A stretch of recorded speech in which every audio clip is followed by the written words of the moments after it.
बिस्मिल्लाहिर्रहमानिर्रहीम। अस्सलाम वालेकुम। कैसे हैं आप सब? मैं अल्हम्दुलिल्लाह आप सबकी दुआओं से बिल्कुल खैरियत से हूँ और आप सबके लिए अल्लाह पाक से बहुत सारी दुआएं हैं कि अल्लाह पाक आप सबको हमेशा खुश रखें, आबाद रखें और हमेशा अपने हिफ्ज़ व अमान में रखें, आमीन।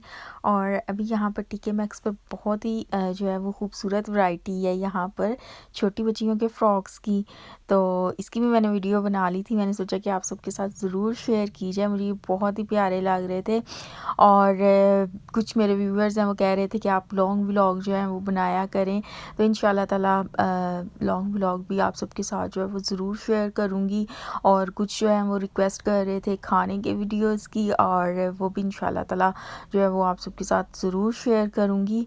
और ये कपड़े मुझे बहुत ही प्यारे लग रहे थे, मैंने सोचा कि आप सबके साथ ज़रूर शेयर किए जाएँ। और ये था कि यहाँ पर टीके मैक्स पर मैंने जितनी भी वीडियोस बनाई थी, मैंने आप सबको पहले भी बताया कि मैंने बैग्स की जो थी वो अलग से बना दी, कपड़ों की मैंने अलग से बना दी। तो मैंने सोचा कि जिसको जिस चीज़ में इंटरेस्ट है वो फिर वो देख लेगा उस हिसाब से वीडियो। तो इसलिए फिर मैंने एक लॉन्ग व्लॉग नहीं बनाया था कि कुछ लोग जो हैं वो बोर हो जाते हैं। तो बस अब आपसे इंशाल्लाह ताला नेक्स्ट वीडियो में मुलाकात होगी। तब तक के लिए अपना बहुत ज़्यादा ख्याल रखिएगा, खुश रहें, हमेशा सबको खुश रखें, सबके लिए बहुत सारी आसानियाँ पैदा करें ताकि अल्लाह पाक भी आप सबके लिए बहुत सारी आसानियाँ पैदा करें। फ़ी अमान अल्लाह। अल्लाह हाफ़िज़।